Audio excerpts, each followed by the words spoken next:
UK dealer forecourts in 2026 are full of brand new Range Rover Evokes, Volvo XC40s and Audi Q3s, priced between £40,000 and £60,000. Yet within 5 years, many will be sat in workshops with air suspension failures, blocked DPFS and touchscreen replacements, costing over £2,000. 5 ignored used SUVs dodge all of those problems. We are counting them down, starting with a budget tow monster packing a Mercedes gearbox. In 5th place, the KGM Rexton, formerly SsangYong Rexton, makes a strong case for anyone who needs a proper workhorse without the showroom price tag. Underneath the slightly anonymous badge sits a Mercedes-sourced automatic gearbox, the same nag unit found in far pricier German saloons. This is not a crossover with soft road pretensions. It is a ladder frame SUV with a 3,500 kilogram tow rating, permanent 4-wheel drive, and a selectable low range. For rural buyers pulling horse boxes or caravans, that is a spec sheet you would expect at twice the price. Used examples from 2018 onwards now trade between £9,500 and £13,800, a fraction of what you would pay for a premium badge with half the mechanical muscle.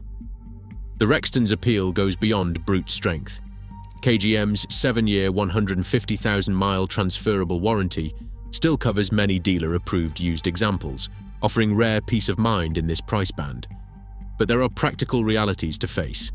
The badge will not win any friends in the Waitrose car park, and parts supply is narrower than for mainstream rivals. Known weak spots include water pump failures around 120,000 miles and rust on the fuel filler neck, especially in coastal regions. The Mercedes gearbox is robust, but it demands a fluid and filter change every 80,000 miles. Skip it, and you are looking at a 4-figure repair bill. Independent specialists can keep that service under £250, but a full rebuild is a different story.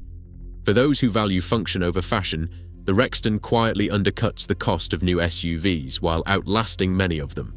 Its reputation among rural and towing buyers is slowly improving, helped along by the KGM rebrand and that long warranty. Just do not expect to be greeted with envy at the school gates, unless, of course, you are the only one who made it through the winter without a trip to the service bay. Number 4. The Suzuki Grand Vitara from 2005 to 2014 stands as the cheapest way into a true, mechanically simple 4x4 that is not just for show. Underneath the unassuming bodywork is proper off-road hardware, a torsion center differential, a lockable center differential, and a genuine low-range transfer case. That is a specification you would expect on a Land Cruiser, not a budget SUV that regularly trades hands for as little as £1,500 to £6,000 on UK sites like Autotrader. Even the petrol 2.4-litre version, often overlooked in favour of diesels, delivers a more reliable long-term prospect with fewer expensive surprises down the road. The Grand Vitara's diesel, a 1.9-litre Renault-sourced unit, tempts with better fuel economy, up to 44 miles per gallon, but brings its own headaches. Owners frequently report diesel particulate filter blockages and water pump failures between 80,000 and 100,000 miles. A blocked diesel particulate filter can easily cost £1,500 or more to replace, and the water pump is a known weak spot. For those who want to avoid these costly midlife bills, the 2.4 petrol remains the safer bet, even if it is a little thirstier at the pumps. In practical use, the Grand Vitara's tow rating of 2,000 kilograms and full-time 4-wheel drive make it a favourite for rural buyers and private hire firms needing a cheap, robust workhorse. MOT pass rates sit at a reassuring 91%, and Warranty Direct scores the model at 7.2 out of 10 for reliability, comfortably ahead of most premium badged rivals. It is not immune to rust, especially around the rear arches and undercarriage, so any buyer should check for corrosion before shaking hands. For those willing to sidestep the diesel's pitfalls, the Grand Vitara quietly delivers tough, versatile motoring at a fraction of the price of a new crossover. Number 3, the Honda CR-V Mark II from 2001 to 2006 stands as the quiet champion of long-haul reliability in the budget SUV crowd. Under its plain exterior lies Honda's K-Series petrol engine, a 2-litre unit famed for running past 200,000 miles with little more than regular oil changes and a sensible approach to servicing. Owner club forums are filled with stories of CR-V cars passing 8, 9, even 10 consecutive MOT tests without a single engine failure. The Warranty Direct Reliability Index gives this generation a score of 9.0, putting it comfortably ahead of most premium badged rivals and even above newer Honda models in some years. The CR-V is not about off-road heroics or headline tow ratings.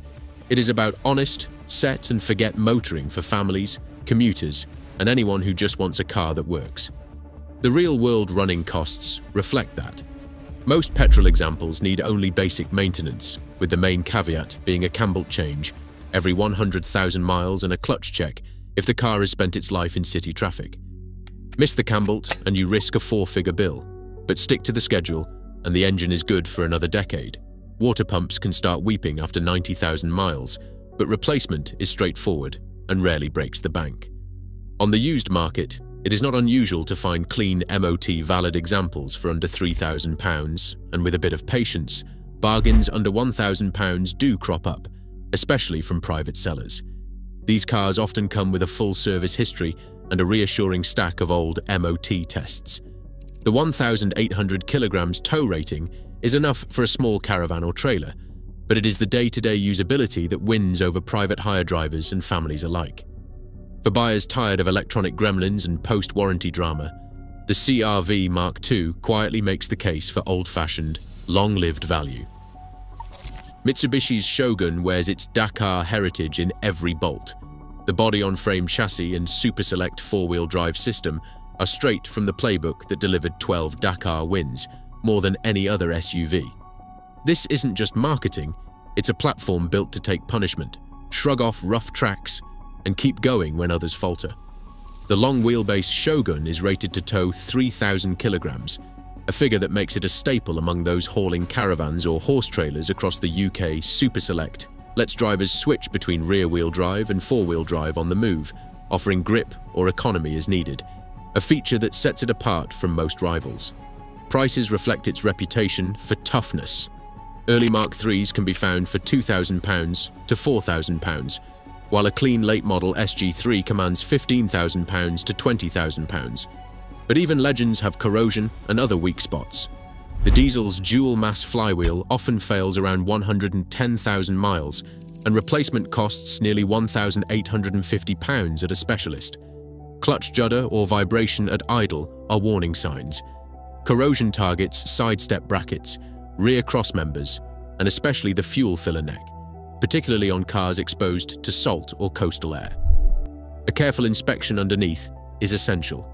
Despite these issues, Shoguns routinely clock 200,000 miles with basic maintenance.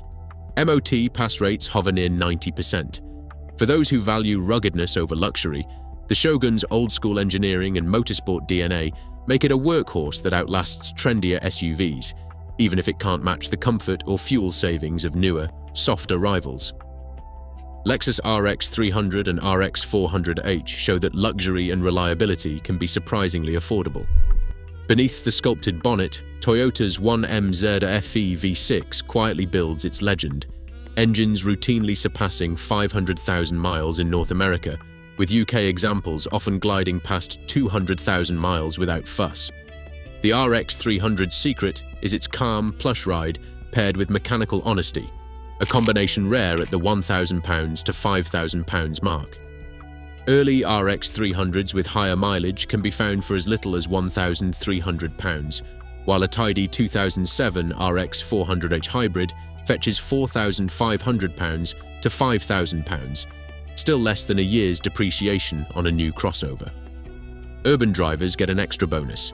The RX 400h hybrid is fully exempt from London's ULEZ charge, making it one of the few older SUVs that can slip into the city without penalty. The hybrid manages up to 45 miles per gallon, while the petrol RX 300 averages closer to 28 miles per gallon, and both avoid the diesel particulate filter issues that haunt new arrivals. Cam belt changes are essential every 90,000 miles or 6 years. Neglecting this risks a costly repair. Water pumps may seep at similar intervals, and while the hybrid's battery is robust, replacement is not cheap. MOT records show a 96% pass rate. but buyers should demand proof of cam bolt changes and check for rust on bonnet hinges. Servicing costs stay low thanks to independent Toyota and Lexus specialists who often charge half the dealer rate. Comfort, durability, and city compliance without the premium badge markup. This is real value for buyers who prioritize long-term ownership over new car image. Across all five, one truth stands out. Badge prestige fades, but honest engineering endures. In a market obsessed with image and tech, these overlooked workhorses remind us durability does not shout. It just keeps going. Sometimes, the smartest money is not spent in the showroom. What would you drive?